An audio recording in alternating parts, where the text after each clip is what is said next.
Bonjour tout le monde, voilà, c'est la vidéo pour le jour 15. Alors je m'adresse au wagon de lecture jaune. Si vous faites partie d'un autre wagon, eh bien une autre vidéo vous est adressée. Donc ce sera soit Madame Charlotte, soit Madame Eden. Alors nous allons travailler ensemble ce qu'on appelle la fluence. La fluence, c'est en fait la rapidité de lecture. Il faut avoir une bonne fluence, lire les mots à la bonne vitesse. Comme ça, on comprend beaucoup mieux. Si tu lis trop lentement, quand tu arrives à la fin de la phrase, tu as oublié ce que racontait le début de la phrase. Si tu lis trop vite, toutes les idées s'en mêlent et on n'a pas compris non plus. Donc avoir une bonne fluence, c'est ne pas trop hésiter sur les mots, les dire avec des bonds de grenouille. Comme ça, on pourra y mettre du sens. Alors, tu auras besoin de cette feuille. Prépare-la, on la met sur le côté. On en aura besoin tout à l'heure. À la fin de la semaine, tu vas devoir lire ce texte.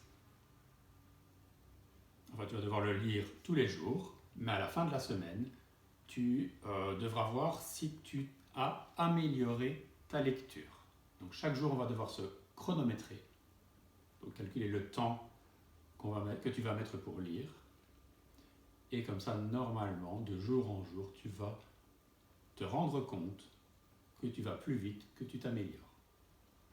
Alors, le texte de cette semaine, voici son titre.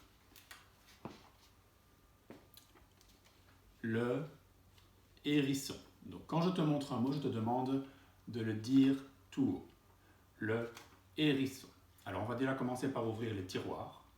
Donc, s'imaginer, tiens, qu'est-ce qu'on connaît déjà sur le hérisson? Tu te l'expliques dans ta tête, tu peux même le dire tout haut. Tu essaies de voir un hérisson dans sa tête. Et les questions magiques aussi. Le où, tiens, quand tu vois le hérisson dans sa tête, il vit où? Dans quel endroit?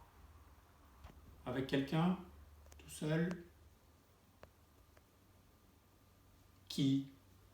Donc est-ce qu'il vit en groupe ou pas? Quoi? Que fait-il? Qu'aime-t-il faire le hérisson? Comment? Ben, il est comment? Quelles sont les différentes parties de son corps? Qu'est-ce qui est particulier pour le hérisson? Donc tout ça, ça t'aide déjà à imaginer les mots et les idées que l'on va rencontrer. Si tu te les parles maintenant dans ta tête ou tout haut, eh bien quand tu vas les rencontrer, tu vas plus vite les reconnaître. Et donc le texte il va te sembler plus facile à lire, plus facile à comprendre. Alors nous avons ouvert nos tiroirs.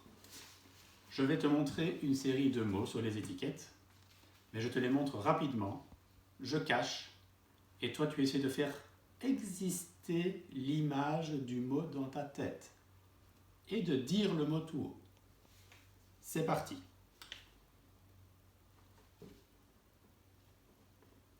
Tu l'as dit? Un soir.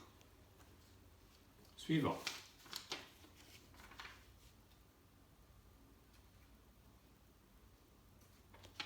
Traverser.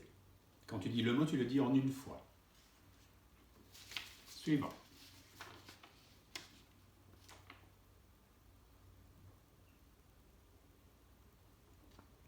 La pelouse. Suivant.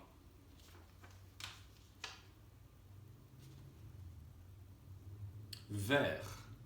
Ah tiens, vert, on peut quand même se poser la question, est-ce qu'on parle de la couleur verte? Non, parce que vert, il y a un T pour la couleur. Vert, ça peut être encore plusieurs choses. Soit ce sont des vers de terre, soit c'est aussi je me dirige vers l'école. Ça peut avoir encore des sens différents. On verra tout à l'heure dans le texte si c'est je vais vers l'école, donc de montrer une direction, ou si on parle de vers de terre. Suivant.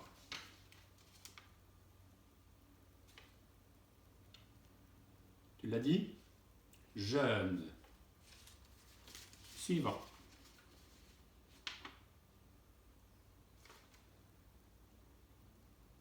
La limace. Tiens, pourquoi parlerait-on de limace dans le texte du hérisson? Tu as déjà une idée? Suivant.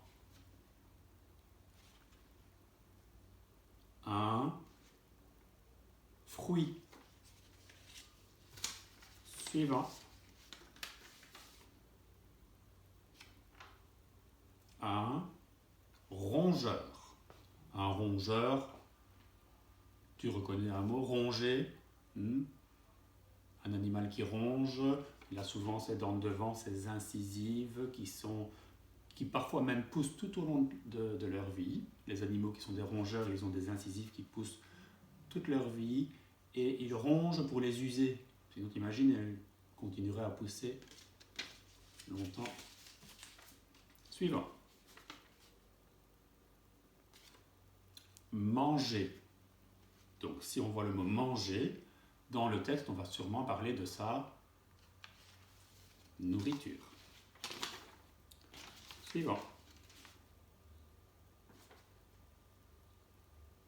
Une grenouille. Tu vois le son ouille, O-U-I, 2-L-E.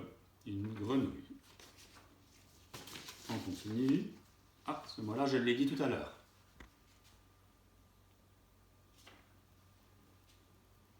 On va parler de la nourriture du hérisson.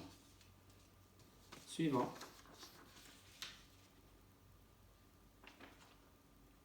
N'oublie pas de dire les mots tout haut.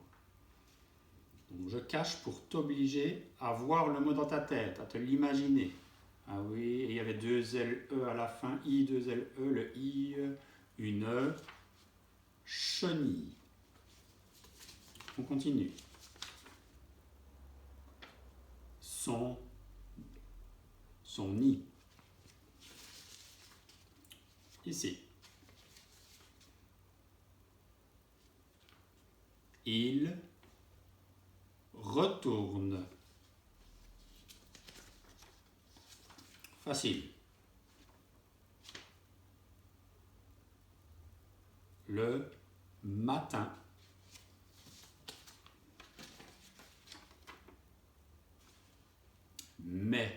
Mais attention. Dans le texte, nous allons aussi rencontrer un mot difficile.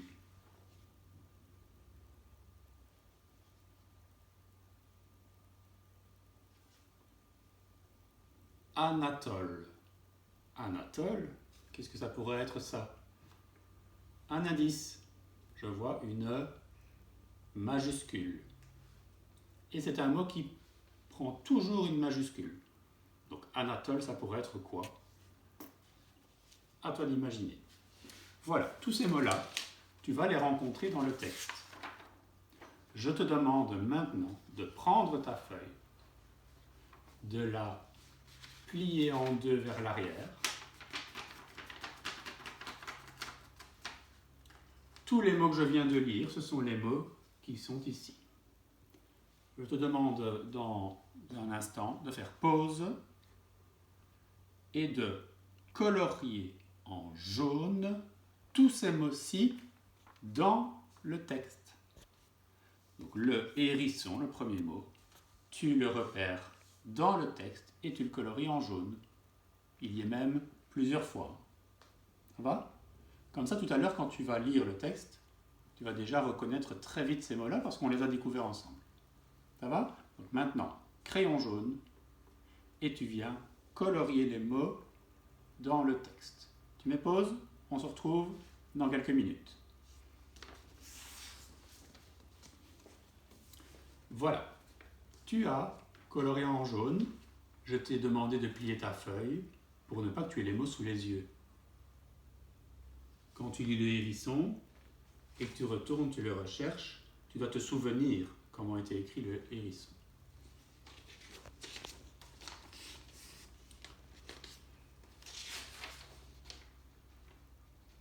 Alors, dans le texte, pour aussi le lire, pour bien le comprendre, on a écrit 4 questions. Première question, qui est Anatole? Quand tu vas lire, tu vas comprendre qui est Anatole. Deuxième question, que fait le hérisson la nuit?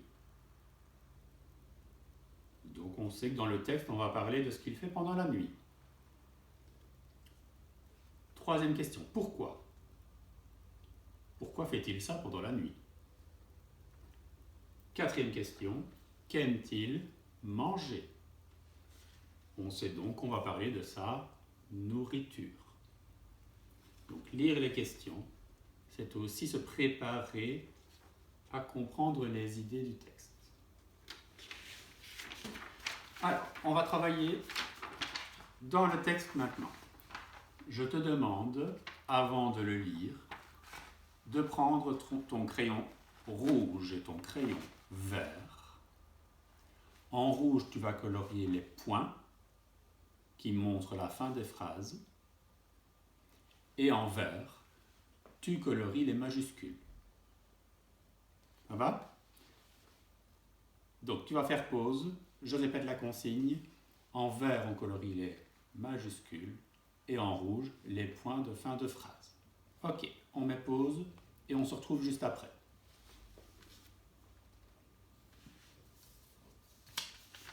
Tu as terminé de colorier les majuscules et les points. Je te rappelle ce que signifient les nombres ici à la fin des lignes. Le 7, le 17 par exemple. Eh bien, c'est pour compter plus vite les mots que tu auras lus. Exemple, si tu lis « Chaque soir, Anatole le hérisson quitte le », si on s'arrête à « le », on aura lu 7 mots. Donc si, quand tu auras lu après 1 minute, tu devras t'arrêter. Si tu arrives au mot « chenille », eh bien, tu vas voir juste au-dessus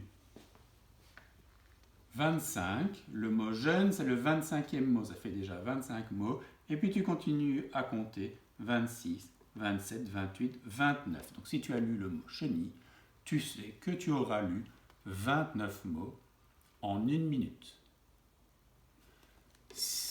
Quand tu auras fini de lire, tu écriras ici en dessous, lundi, tu écriras 29 parce que tu auras lu 29 mots en 1 minute. Mardi, mercredi, on refera exactement le même exercice. Tu reliras 1 minute et tu écriras le nombre de mots. Jeudi, vendredi, ça change un peu. Tu lis tout le texte, mais tu devras écrire combien de temps tu auras mis pour lire tout le texte. Sur la première série de pointillés, tu écris le nombre de minutes. Ça peut être 0 minute, hein, et des secondes juste après. Ou 1 minute, et à côté, 35 secondes. Ça va? Voilà. On a parlé de tout. Je réfléchis si je n'ai rien oublié. Je compte sur toi pour faire l'exercice tous les jours, de bien compléter ici à la fin. Et quelque chose d'autre, si jamais le thème du hérisson t'intéresse beaucoup, tu peux aller voir sur internet, il y a une émission C'est pas sorcier sur le hérisson. C'est un documentaire avec des scientifiques qui expliquent la vie du hérisson. Donc si ça t'intéresse, tu tapes sur internet C'est pas sorcier, le hérisson, où tu demandes de l'aide à tes parents, un grand frère ou une grande sœur, et tu vas trouver l'émission qui est très intéressante à regarder. Voilà, je te dis à demain pour une autre activité. Bonne journée, bon après-midi, au revoir.